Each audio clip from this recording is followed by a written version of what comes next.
Hey everybody, welcome back to my channel. My name is Stephanie Bree, and it's that time of the week where I confuddle your brain with a list of random video games ranked in order of importance based on my experience, where you're going to yell at your computer and leave me nasty comments because you're going to disagree with this list. But that's okay. This is my top 25 sports video games of all time. Now, keep in mind, two things I want you to keep in mind. One, I am not a sports fan. So most of these games are going to be arcade style or different types of sports games that would appeal to a gamer who has no interest or knowledge of sports. And two, you're not going to find modern games on this list. You're not going to find Madden 23 or 37 or whatever. Because those games are for sports nerds. Those games are not for gamers. And obviously, if I just did, it would just be, the most latest iteration of whichever game is in the franchise, because that would be the best one, right? Presumably. No, not necessarily.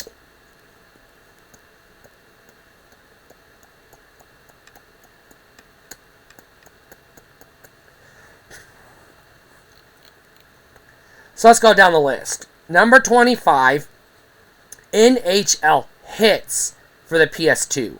Now, I don't know if this was on GameCube or Xbox or not. I know it was on PS2. I remember owning a GameCube at the time, but I don't remember if this game came to GameCube or not, so I'm just going to say PS2 era. NHL Hitz is basically the last attempt by Midway to make an arcade-style sports game in the vein of NBA Jam or NFL Blitz. That's what NHL Hitz is. They couldn't get the NFL license because this game came out after Madden, or EA, gobbled up the license for Madden, which threw the industry for a loop. And also the NHL, they did have the oh, excuse me, I'm talking about the wrong game. Sorry. No, I think they had NHL in the name, but I do think they had to change some of the players because they didn't have the player's license. Either or, I think I'm getting confused. I apologize for that. But the point is, this is an arcade-style hockey game, more or less. And probably, I can't say this definitively, but probably the last big-budget AAA arcade-style hockey game. Because Midway would eventually exit the sports industry almost entirely. Which leads us into number 24, Def Jam NBA Street, also for PS2. Again, I don't know if this was on Xbox or GameCube or not, but I do know it was on PS2, so we'll say PS2 era. So, correct me in the comments, please, if you don't mind. Or I can Google it later, but obviously I don't care that much. NBA Street was reminiscent to Backyard Football from Atari, in that it was like a game of football, but it was like, in the street, basically is what it's called. Or not football, basketball. Jesus Christ, my brain is on NFL right now. It was basically a game of street basketball. No fouls, no jerseys, just regular NBA players playing a game of hoops at the local city park. Fun as hell. I loved it.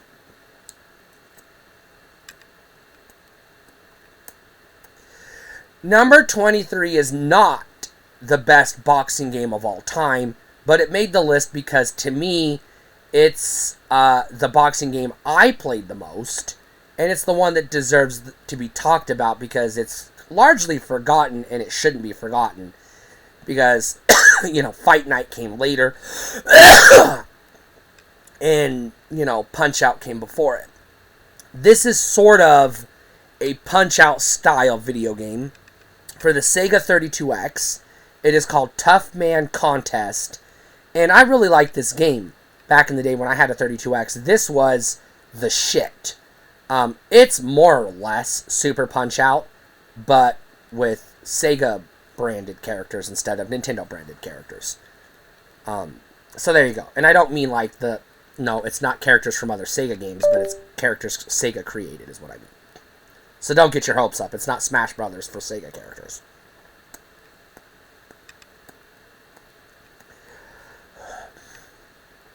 Number 22 is Mario Tennis Strikers for the GameCube. The only Mario Tennis game I ever played that I enjoyed, and one of the best, probably, tennis video games of all time. Number 21, World Series Baseball for the Sega Saturn. There may have been an arcade port of this game, or a version of this game, I don't know. It may be on PC, but I'm specifically referring to the Saturn version, because that's the one I played, and it is a damn good baseball game. To me, this is how you do a baseball game, if you're going to do a baseball game. Please don't do baseball games, because baseball is boring, but if you're going to do it, this is how you do it. Now, number 20 is Mutant League Hockey. Now, I wrote down Genesis and SNES, but I'm not 100% if it was on the SNES or not, but I do know it was on Genesis, because I had it on Genesis. So, in good faith, I'll just say the 16-bit game. Mutant League Hockey is an arcade-style hockey game set in the future using mutants and robots. Number 19 is the companion to this, slightly better for reasons, Mutant League Football. Also for the 16-bit consoles. We'll say Genesis and maybe Super Nintendo. I don't know. Number 18 is Wii Sports. I don't have to tell you what machine this was on. It was the pack-in for the motherfucker. And the game everybody who bought a Wii bought it to play. And yes, I liked Wii Baseball, but I was here for the bowling. Boxing was fun. Tennis was meh, but I was here for the bowling. You were here for the bowling. We were all here for the bowling. It was Wii Bowling. It was Wii Bowling and special features is basically what it was. I guess there was a golf too, but I never played Wii Golf. I mean, I tried it a couple of times, but I was here for the bowling. Number 7 is Atari Baseball for the video computer system, also known as the 2600. Atari Baseball is fairly simplistic, very much so, but it's very iconic. Again, this was the baseball game I played as a kid. It was just a random Atari game as far as I was concerned, but it was fun to play. It's not baseball. It's tic-tac-toe, dressed up like baseball. So don't get your hopes up. It's tic-tac-toe pretending to be baseball, but it's still better than the tic-tac-toe pretending to be football. But it is what it is. Number 16 is a mouthful.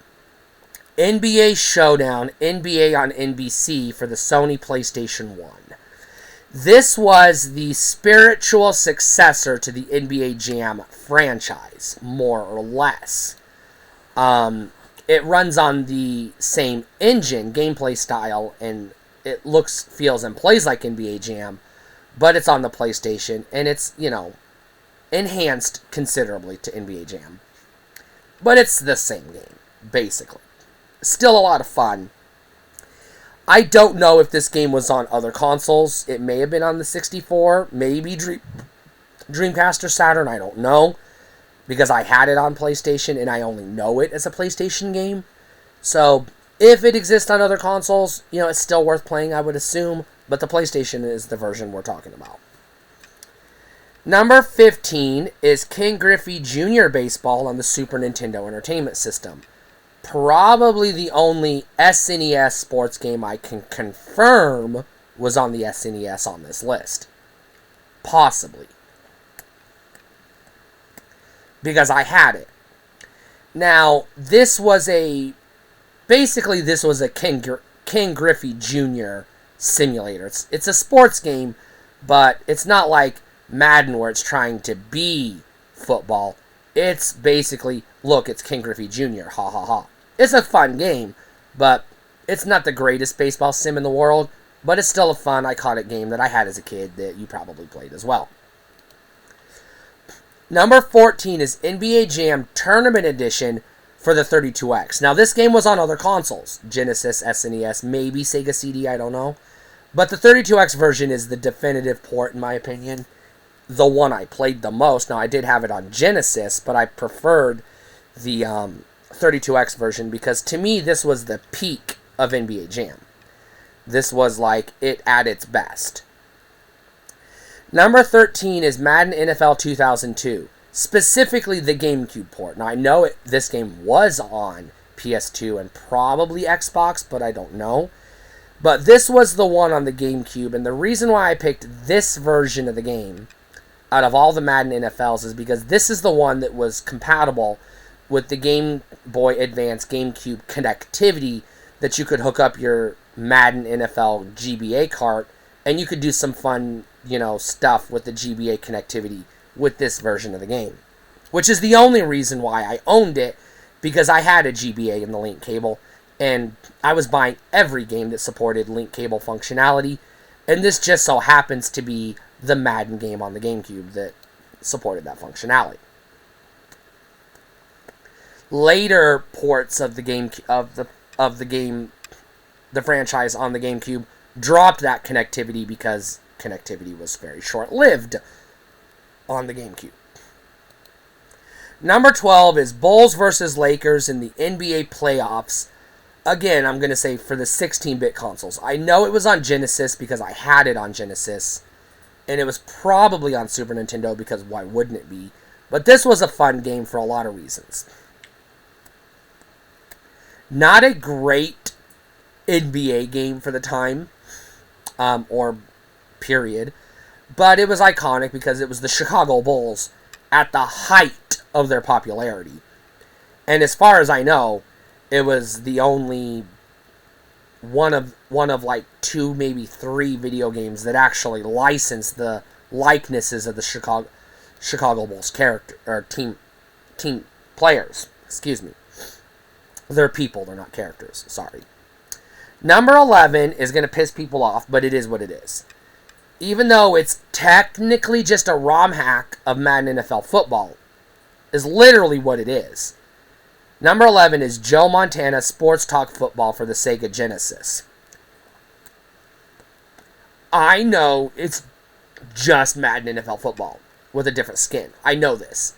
But I prefer the Joe Montana version because it is the one I had as a kid. Now, I had various Maddens for Sega Genesis over the years because there was a time where I was a hardcore Genesis collector and I had over 300 games for my Genesis at one point in time. And obviously I had a ton of sports games because they're cheap. And when you're going for a complete collection, you got to get the sports games. And when that's all your local shop is selling, what are you going to do? But Sports Talk Football was kind of unique at the time and very important to the success of the Sega Genesis. Number 10 is Tony Hawk's Pro Skater for the PlayStation 1 and the Nintendo 64. Now, you can argue over which version is better all day long, but this is the super iconic game. I had it on both systems. I had both versions because I had an N64 and a PlayStation 1 the same day. I got them both on my 18th birthday. And I loved them both equally, although I played more PlayStation than N64 because of Final Fantasy VII, and Mortal Kombat Trilogy was better on the PlayStation than it was on the N64, just saying. But I also played the shit out of Mario 64 and Rogue Squadron and Shadows of the Empire and Mortal Kombat 4 and Ocarina of Time. So don't get me wrong. Yes, but I digress. Tony Hawk's, the original Tony Hawk's Pro Skater is the shit. It's the game that defined the the subculture, the X Games subculture, skating, skateboarding, etc. in the late 90s. It was the game that defined it. Number 9 is Mario Golf for the Nintendo 64. Again, the only version of Mario Golf I've ever enjoyed. The other ones are just trying to be this game, and they're not. This is the one I play. Number 8 is Mike Tyson's Punch-Out for the NES. Not Punch-Out in the arcade, not the Mr. Dream version of Punch-Out on the NES. Specifically, Mike Tyson's Punch-Out. Which, again, I had both cartridges on the NES back in the day when I was a collector, and I had tons and tons and tons of games. But I only played the Mike Tyson version. I never played the Mr. Dream version. I know it's 90% the same game. But this version is better because it's got the legend himself and not some made-up cartoon. Number 7 is NFL Blitz for the N64. Now, this game I know there was an arcade version, but this may have been on PlayStation and or maybe Dreamcast. I don't know. But I I had it on N64. I played it on N64. So I only know it as an N64 game. And to be honest, this is one of the best sports games on the Nintendo 64. And even though it's a sports game, it's one of the best third-party games on the Nintendo 64. It really is. I hate to say it because sports games usually get a bad rep, but NFL Blitz is the shit. You absolutely want to play NFL Blitz if you own it in 64. Number 6 is Double Dribble on the NES. Now, I know there's an arcade port, and this game has been sort of re-released elsewhere, usually the arcade version, but the NES version is the iconic version I played. I just talked about differences between home console ports and arcade versions. This game is different enough from the arcade version that it is unique to the NES and worth playing it on the NES. Likewise, everything I just said about Double Dribble, you can copy and paste for Blades of Steel for the NES, which is number 5. I played the shit out of Blades of Steel as a kid. This was the very first hockey video game I ever played. Probably my favorite hockey video game of all time, even though I had some good ones on the Sega CD later on, and Genesis later on. As someone who knew literally nothing about hockey, this was a video game that sort of played like hockey, but not really. And I'm okay with that, because I don't need a hockey simulator, because I don't know shit about hockey. Number 4 is RBI Baseball. Now, this game was on the NES, but there's also a Genesis version as well, and the series continued on for a while, I believe, on the Genesis. But RBI Baseball is a pretty good game. This is, to me, the best arcade-style baseball game you're going to get. And I'm kind of surprised there was no NBA Jam style, Double Dribble style baseball game in arcades, you know. But the closest you're going to get to that is RBI Baseball. Well, I take that back. There may be a Neo Geo arcade baseball game that might be in that realm, but we don't talk about the Neo Geo because I'm not rich. I never touched a Neo Geo. Number 3 is Tecmo Super Bowl for the NES. Great game, iconic, everybody loves it. Superseded only by number 2, the original Tecmo Bowl for the NES, which is hands down the most iconic and probably, in my opinion, the greatest or at least most fun football game, video game ever made. Tecmo Bowl for the NES is the shit. As far as, and I have to emphasize this, as sports games go, it's one of the best you're going to get. And number 1, the greatest sports video game of all time, you already know the answer. If you've been watching this video, I've brought it up several times. I just brought it up 30 seconds ago. It's NBA Jam. Now, I'm leaving it open-ended. It's every version of NBA Jam. The SNES, the Genesis, the Sega CD, the arcade, the arcade version released on Midway's Arcade Treasures, etc., etc. NBA Jam is dope as fuck, and every version of NBA Jam is worth playing, and every version is worth owning. Of the original NBA Jam game. Not so much the spiritual sequels, some of them I've mentioned, or the allegedly official sequels, which we're not even going to talk about. This was probably the greatest sports video game I've ever played in my life, and the one I put the most hours into. I've played more NBA Jam than I have all these other games combined. There was a time in my life where me and my friends did nothing but play NBA Jam on the Sega Genesis. That's all we did all day long. It was just NBA Jam, hours and hours of NBA Jam. There you go. That's my list. If your game didn't make the list, it either sucks or I've never played it because it sucks.